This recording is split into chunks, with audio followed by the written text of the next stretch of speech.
예, 새정치민주연합 전라북도 도당위원장 유성엽입니다. 오늘 공천 혁신안에 대한 제안을 이곳 정론관에서 하려 합니다.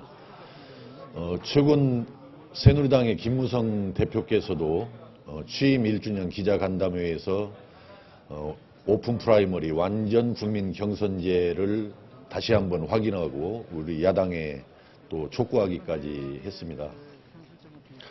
또 엊그제 재연절 날은 정의화 국회의장께서 오픈 프라이머리에 대해서 본인의 어떤 입장을 밝히기도 했습니다.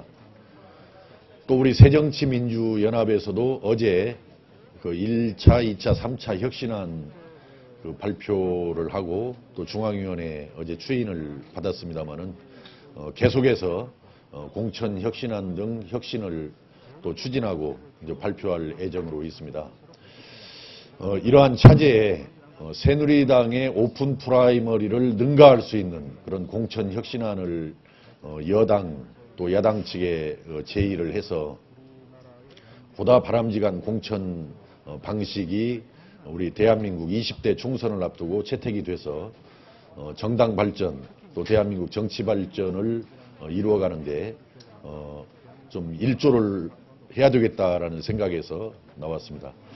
오늘 발표할 이 공천 혁신 방안에 대한 이 연구 내용은 제 오랜 그런 경험과 생각을 바탕으로 하고 전라북도 도당의 또 지원을 받고 또 전문가들의 어떤 조력을 바탕으로 해서 공천 혁신안을 다듬었습니다. 아마 여의도 정치권에서 저 유성엽이만큼 많은 다양한 방식의 공천 방식을 경험한 사람은 아마 드물 것이다 이렇게 생각을 합니다. 저는 2002년도 정읍시장 선거에 나설 때는 당시 지역위원장을 맡고 계셨던 분이 김원기 전 국회의장님이셨습니다.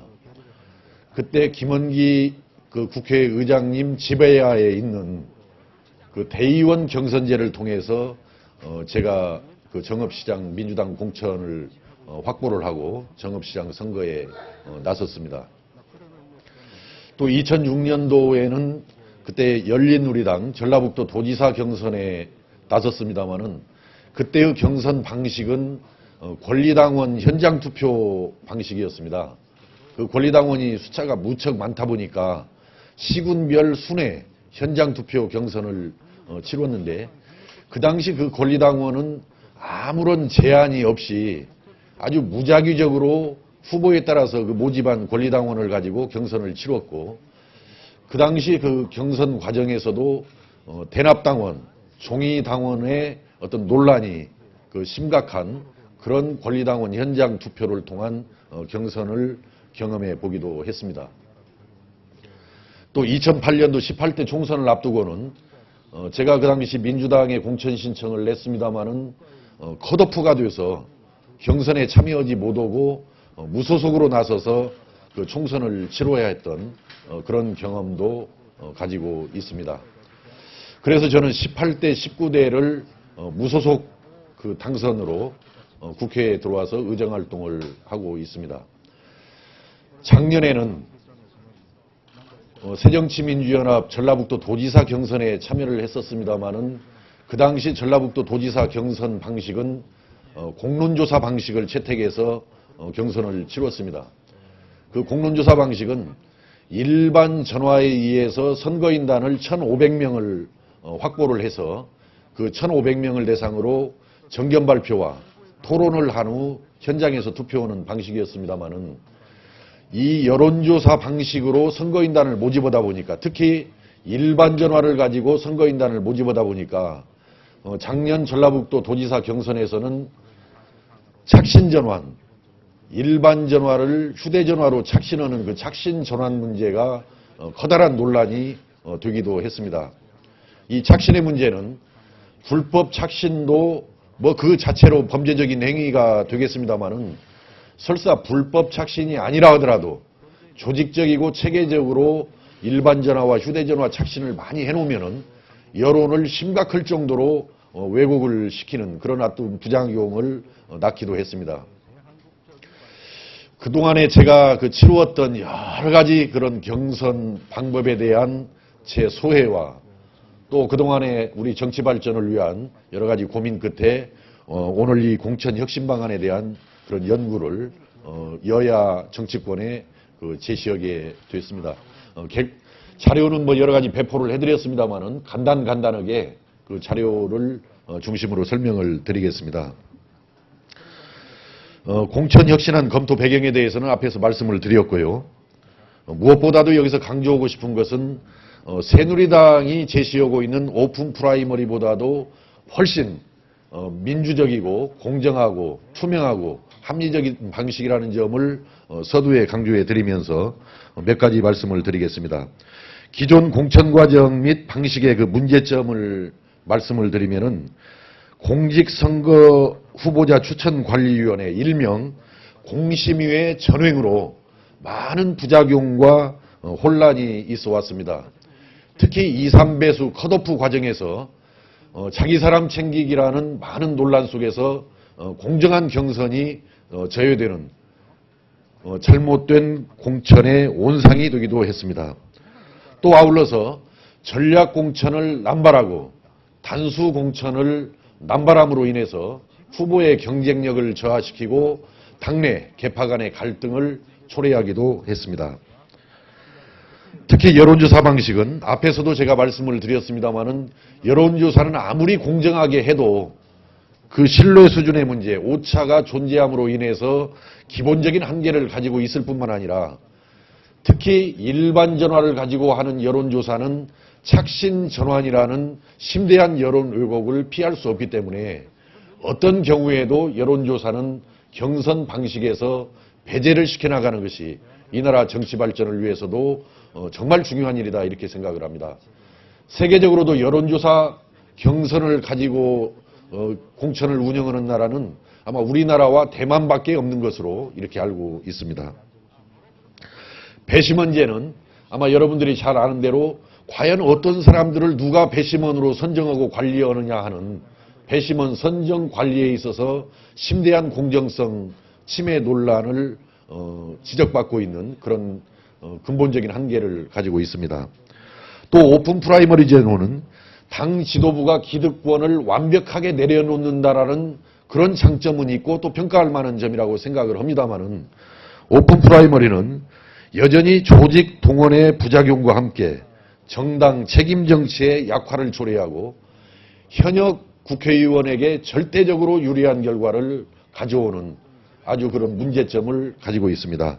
미국 하원 의원 재선율은 90%, 상원 의원 재선율은 70%를 상회할 정도로 정치 신인들에게는 아주 심대한 정치 진입 장벽을 형성하기도 합니다. 그래서 저는 오픈 프라이머리가 갖는 지도부의 기득권 내려놓기를 10분 살리면서도 정말 공정하고 투명하고 합리적이고 민주적인 그런 공천 방식을 제안하는 것입니다.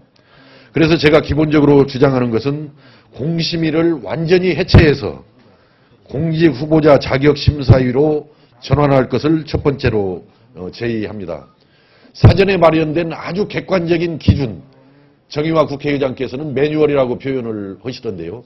사전에 마련된 아주 객관적인 기준에 의해서 심사를 해서 그러한 객관적인 심사 기준을 하는 분들은 모두 다 경선장에 진입을 시켜줘야 한다 이렇게 생각을 합니다.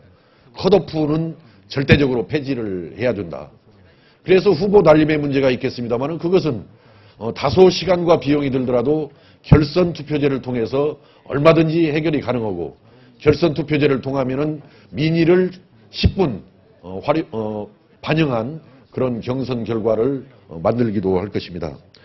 아울러서 기존의 30%든 20%든 전략 공천은 어떠한 이유로도 전면 폐지가 되어야 합니다.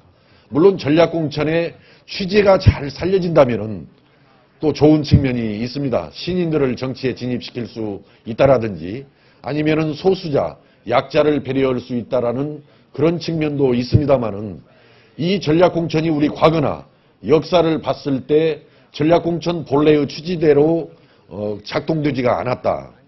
또 앞으로도 그걸 선의로 믿고 기대하기에는 너무나 심각한 그런 부작용도 우리가 생각하지 않을 수 없다, 우려하지 않을 수 없다, 이런 측면에서 전략공천이 일부 가지고 있는 장점에도 불구하고 전략공천은 전면 폐지해야 한다고 생각합니다. 아울러서 단수공천도 엄격하게 제한을 해야 된다고 생각합니다. 우리가 19대 총선 과정에서 우리 새정치민주연합, 현재의 새정치민주연합이 총선에서 패배했던 이유는 단수공천의 남발과 또 비례대표 공천을 제대로 하지 못했기 때문에 19대 총선에서 우리 야권이 패배를 하지 않았는가 하는 생각을 가져보는데, 이 단수공천은 공교롭게도 한 사람만 공천 신청을 했다라든지 아니면은 자격심사 결과 한 사람밖에 후보가 남지 않았다라든지 이런 경우로 엄격하게 제한을 하고 어떠한 이유로도 단수공천은 해서는 안 된다, 이렇게 생각을 합니다. 그러면 제가 오늘 본격적으로 그런 바탕 속에서 제안하는 수기 선거인단 경선 방식의 그 공천 방식에 대해서 설명을 드리겠습니다. 첫 번째는 앞에서 설명한 대로 자격심사위를 통과한 후보한테는 모두 다 경선에 참여할 기회를 부여하자, 이런 내용이고요. 두 번째는 이게 가장 중요한 요소라고 생각하는데, 이제 선거구별로 선거인단 규모를 정해야겠습니다만은 저는 한 200명 내지 한 400명 정도의 선거인단이 바람직하지 않냐, 이렇게 생각하는데, 이것을 선거인단을 구성하는 방식에 있어서 정말 공정성을 기해야 된다. 그래서 저는 이것을 공직선거법을 개정해서라도 중앙선관위에 선거인단을 구성하고 선거인단을 운영하는 방법을 위탁을 해야 된다. 또 중앙선관위에는 주민등록 번호에 의해서든지 아니면은 휴대전화를 활용한 안심번호제, 지금 안심번호제 도입에 대해서는 중앙선관위에서도 선거법 개정안을 제시해 놓고 있고 제출을 했습니다. 국회에 제출해 놓고 있고, 우리 민주당의 민병두 의원께서도 대표 발의를 한 법안이 이 안심번호제 도입입니다. 그러니까 주민등록 번호에 의해서든 아니면은 선거법을 개정해서 안심번호제를 도입해서 안심번호제에 의한 방법에 의해서든 그 지역 선거구별로 성별, 연령별, 지역별 비례에 의한 선거인단을 정확하게 추출을 해서, 무작위 추출을 해서 그 선거인단들이 최종적으로 후보를 선출하도록 하자, 이렇게 됩니다. 그 선거인단 방식, 일반적인 선거인단 방식은 무제한적으로 선거인단을 뽑기 때문에 이건 약육강식의 논리가 그대로 작용이 되는 거죠. 선거인단을 많이 모집하는 사람은 당선에 굉장히 유리하게 되어 있고, 선거인단을 모집하지 못한 사람은 경선을 통과할 수 없게끔 이렇게 되어 있기 때문에 이 선거인단을 엄격하게 어떤 지역, 아까 말씀드린 비례에 의해서 성별이라든지 연령별, 지역별 비례에 의해서 선거인단을 선정을 하자, 이런 내용으로 되어 있고요. 그 다음에 이제 이 다음부터는 토론과 토의를 활발하게 펼치자. 그래서 1차 후보자들이 정견 발표를 하고 또 후보자 간에 토론을 하고, 그 토론이 끝난 다음에는 아까 200명이든 400명의 선거인단을 몇 개의 분임으로 나누어 가지고 분임 토의에 들어가자. 토의를 통해서 어떤 후보가 좋은지 이런 충분히 토의를 하게 하고, 그 분임 토의 결과를 분임별로 여러 선거인단 앞에서 발표토록 하자. 그 다음에 필요하다면 또 2차 후보자 토론회에 들어가자. 2차 토론회는 물론 상황에 따라서 생략할 수도 있겠습니다만은 또 2차 토론회를 거치고, 또 2차 토론회가 끝나고 난 다음에는 또 다시 선거인단 간에 분임별로 나누어서 충분한 토의를 갖도록 하자. 이게 이제 좋은 점이, 비록 아마 이 선거인단 경선장에 오기 전까지는 특정한 사람을 염두에 두고 있었다 하더라도 어떤 조직의 작용으로 그 사람들의 어떤 토론과 토의 과정을 통해서 충분히 정치 신인이나 하더라도 자기를 충분히 선거인단들한테 알려서 이 신인들의 정치 진입 장벽을 해소할 수 있는 장점이 있다, 이렇게 생각을 합니다. 여기에서 이제 마지막으로는 이제 선거인단 직접 비밀 투표, 또 과반수 득표자가 없을 때는 이제 결선 투표제를 시행하면 되겠습니다만은, 이 방식의 문제점은 이겁니다. 시간과 비용이 다소 소요가 좀 많이 된다라는 점이 있기 때문에, 이 시간과 비용이 다소 소요되는 문제는 선거 공영제를 이 경선에도 좀 도입을 해서 일부 경선 비용을 지원한다면은 그 정당의 어떤 부담도 좀 완화시킬 수 있겠다라는 생각이 들고요. 또 이제 선거인단 구성하는 과정에서 아마 여러분들이 의문을 가질 수 있는 것이 그러면 당원 비중과 일반 국민 비중은 어떻게 할 것이냐. 이 문제는 각 정당에서 저는 정하면 된다고 생각합니다.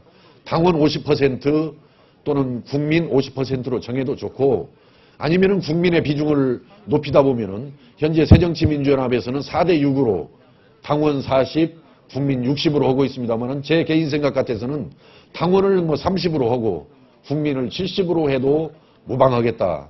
뭐 더 비중을 국민 비중을 높이는 것도 가능하겠다. 뭐 경우에 따라서는 우리 정당 정치의 약화가 심히 우려됩니다만은 전체를 100% 국민 중에서 뭐 선임하는 것도 방법인데 그렇다고 또 당원을 배제하는 것은 불합리한 문제가 있기 때문에 당원과 국민은 일정 부분 비율을 좀 나누어서 배정을 하면 될 것이다라는 생각이고요. 특히 당원 부분에 대해서는 이런 제가 제시한 수기 선거인단 방식에 의해서 그중에서 선거인단을 뽑아서 하는 방법도 있겠습니다만은 경우에 따라서는 당원에 대해서는 전당원 투표제를 도입을 하고 국민 부분에 대해서만 수기 선거인단 방식으로 하는 방법도 있을 수 있다 이렇게 생각합니다. 제가 지금 현재 제시한 이런 공천 방안에 대한 연구는 지금 여야 모든 국회의원들께 다 보내드렸고 또 정당의 대표 지도자들께도 보내드렸습니다. 또 아울러서 우리 당에서 현재 활동하고 있는 그 혁신위원들에게도 제시를 했습니다. 앞으로 제가 제시한 이 공천 혁신 방안에 대해서 우리 당 내에서는 물론이고 정치권 전체에서 활발한 논의를 거쳐서 20대 총선은 정말 좋은 방식으로 경선이 이루어지고 총선이 치러졌으면 좋겠다라는 바람을 갖습니다. 그렇게 해서 우리나라 정당 정치가 발전을 하고 대한민국 정치가 한 단계 더 성숙할 수 있게 되기를 기대하면서 오늘 발표를 했습니다. 아무쪼록 언론에서 좀 잘 다루어 주셔서 우리나라 정치 발전이 이루어질 수 있도록 적극 협조해 주시면 대단히 고맙겠습니다. 혹시 질문 있으면 질문을 받겠습니다. 너무 뭐 상세하게 잘 설명을 해서 질문이 없죠. 뭐 이 책자도 상세하게 이게 설명이 되어 있기 때문에 책자도 한번 보시고 또 경우에 따라서는 뭐 전화 주시면은 상세하게 또 설명을 드리겠습니다. 이상으로 발표를 마치겠습니다. 감사합니다.